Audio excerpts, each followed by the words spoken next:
Welcome to Sophia Coaching Center. Today PGTRB Maths Unit 5 Operations Research 2011-12 கேட்ட questions தான் பார்க்க போகிறோம். ஸோ 2011-12 வந்து டோட்டலாக 11 questions கேட்டிருக்காங்க. ஒரு question வந்து repeated question. ஸோ பாருங்கள், first question, the canonical form of a linear programming problem, the objective function is. So already நம்ம மெட்டீரியலே பார்த்தது தான். canonical formனாலே வந்து objective function வந்து must be maximization டைப்பில் தான் இருக்கும். So option A is correct one. Next, second question பாருங்க, the system of linear equations x1 plus 2 x2 plus x3 equal to 4, 2x1 plus x2 plus 5 x3 equal to 5 has the basic infeasible solution அப்படின்னு கேட்டிருக்காங்க. So infeasible அப்படின்னா வந்து ஆப்ஷனில் எதுவும் feasible இருந்துச்சுன்னா அதை skip பண்ணிவிட்டு டேரெக்டாக சூஸ் பண்ணலாம். பட் எல்லாத்துலேயுமே வந்து infeasible solution இருக்குது. ஸோ நம்ம வந்து x1 0ன்னு வச்சுட்டு 2 ஈக்குவேஷன்ஸை சால்வ் பண்ணுவோம், and x2 0ன்னு வச்சுட்டு ஈக்குவேஷன்ஸ் கிடைக்கும், அதை சால்வ் பண்ணுவோம். x3 0ன்னு வச்சுட்டு 2 ஈக்குவேஷன்ஸை சால்வ் பண்ணி ஃபைண்ட் அவுட் பண்ணி தான் அதில் வந்து கண்டுபிடிக்க முடியும். ஓகேவா? ஸோ ஆல்ரெடி இந்த சம்ஸ் நம்ம இப்போ போட்டிருக்கோம். 2002-3 வந்து சேம் கொஷின்ஸ் கேட்டிருக்காங்க. ஸோ இதே சேம் கொஷின்ஸ் தான். x1 plus 2 x2 plus x3 equal to 4 and 2x1 plus x2 plus 5 x3 equal to 5. x1 0ன்னு வச்சுட்டோன்னா 2 equations கிடைக்கும் இல்லையா? That is 2x2 plus x3 equal to 4, x2 plus 5 x3 equal to 5. So 2 ஈக்குவேஷன்ஸே solve பண்ணோம் அப்படின்னா x3 வந்து 2/3 and x2 வந்து என்ன அப்படின்னா 5/3 அப்படின்னு கிடைக்கும். அண்ட் தென் இது வந்து ஒரு நான் டிஜெனரேட் ஃபீஸிபிள் சொல்யூஷன். ஜீரோவாக இருக்கும்போது x1 0வாக இருக்கும்போது 5/3 2/3 கிடைக்குது. அண்ட் தென் x2 0ன்னு வச்சுட்டோம் அப்படின்னா x3 equal to -1 and then x1 equal to 5 அப்படின்னு கிடைச்சிருக்கும். அண்ட் தென் x3 0ன்னு போகும்போது 2 ஈக்குவேஷன்ஸ் கிடைக்கும். அந்த 2 ஈக்குவேஷன்ஸை சால்வ் பண்ணோம் அப்படின்னா x2 equal to 1 and x1 equal to 2 அப்படின்னு கிடைக்கும். ஸோ ஃபஸ்ட்டு x1 0னா நமக்கு என்ன கிடைக்குது? 5/3 2/3 செக் பண்ணிக்கலாமா? x1 0 எடுத்திருக்காங்க, x2 வந்து 5/3 கரெக்டு, பட் x3 வந்து 2/3 கிடச்சிச்சு. பட் இங்கே வந்து ராங், இது வராது. பி பாருங்கள், ஆப்ஷன் பியில் வந்து x1 0ங்கும் போது x2 equal to 5/3, x3 equal to 2/3 கரெக்டாக வந்திருக்கு. அண்ட் x2 0ன்னு எடுக்கும்போது நமக்கு என்ன கிடச்சிது? x3 equal to -1 and x1 equal to 5. So x1 equal to 5 and x3 equal to -1. ஓகேவா? அண்ட் தென் x3 0ன்னு எடுக்கும்போது x1 equal to 2 and x2 equal to 1. So option B is correct one. So இதே same sum வந்து நம்ம 2002-3 வந்து கேட்டிருக்காங்க. But options வந்து இது மாதிரி கொடுக்காம அங்கே வந்து ஃபீஸிபிள் சொல்யூஷன் அப்படி கேட்டிருப்பாங்க. நான் டீஜெனரேட் ஃபீஸிபிள் சொல்யூஷன் அப்படின்னு ஆப்ஷன் வரும். நெக்ஸ்ட் வந்து third question, dual problem of the LPP, maximize z equal to x1 plus x2 subject to the constants கொடுத்துருக்காங்க. ஸோ மேக்ஸிமைஸ் அப்படின்னா கண்டிப்பாக கன்ஸ்டன்ட்ஸ் எல்லாமே லெஸ் than or ஈக்குவல்ட்டாக இருக்கணும். ஸோ எல்லா கன்ஸ்டன்ட்ஸுமே லெஸ் than or ஈக்குவல் தான் இருக்குது. ஸோ இங்கே எதுவுமே சேஞ்ச் பண்ண வேண்டியதில்லை.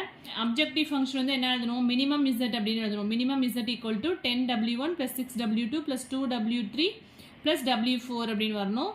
அண்ட் தென் constraints வந்து w1 plus w2 plus w3 plus w4 which is greater than or equal to 2, and then 2w1 plus 2w2 minus w3 minus 2w4 which is greater than or equal to 1 அப்படின்னு வரணும். and w1 w2 w3 w4லாம் greater than or equal to 0.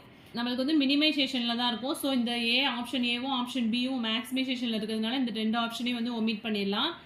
And then minimum Z இங்கே வந்து என்ன கொடுத்துருக்காங்கன்னா இங்கே 10w1 வரணும், but இங்கே 2w1 கொடுத்துருக்காங்கன்னா இந்த ஆப்ஷனும் வராது.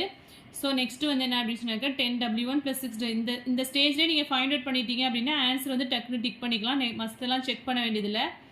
ஓகேவா? So minimum Z equal to 10w1 plus 6w2 plus w3. So மற்ற எல்லாமே கன்ஸ்டன்ட்ஸும் வந்து கரெக்டாக தான் இருக்குது. So option D is correct one. The number of basic variables in m/n transportation table is m plus n minus 1. So இதுவும் வந்து already அடிக்கடி ரிப்பீட் ஆகிற questions. For a game with a payoff matrix 5 1 3 4 then the value of the game கேட்டிருக்காங்க. So இதில் வந்து without saddle point இங்கே வந்து நமக்கு மினிமேக்ஸ் மேக்ஸிமின் வந்து ஈக்குவலாக இருக்காது.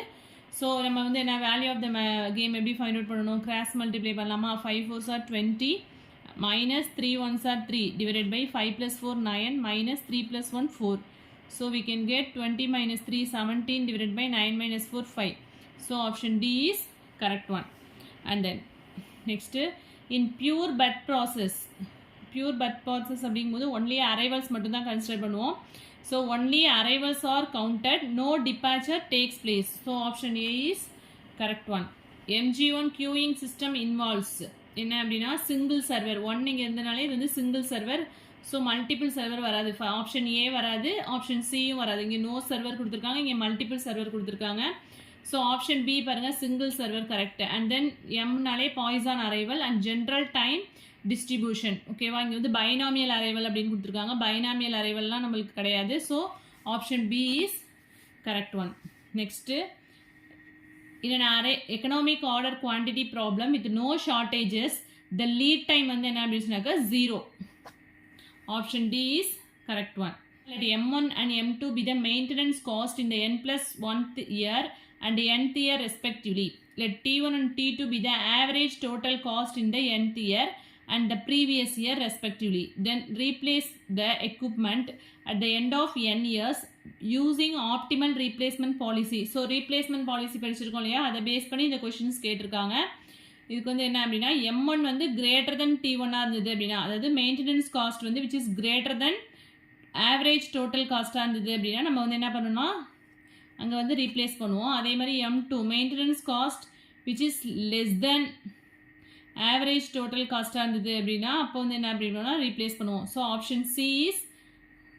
ஆப்ஷன் சி தான் வந்து correct one. M1 greater than T1 and M2 வந்து less than T2 இருக்கும்போது நம்ம ரீப்ளேஸ் பண்ணணும். In a network an activity is critical if any delay in its start.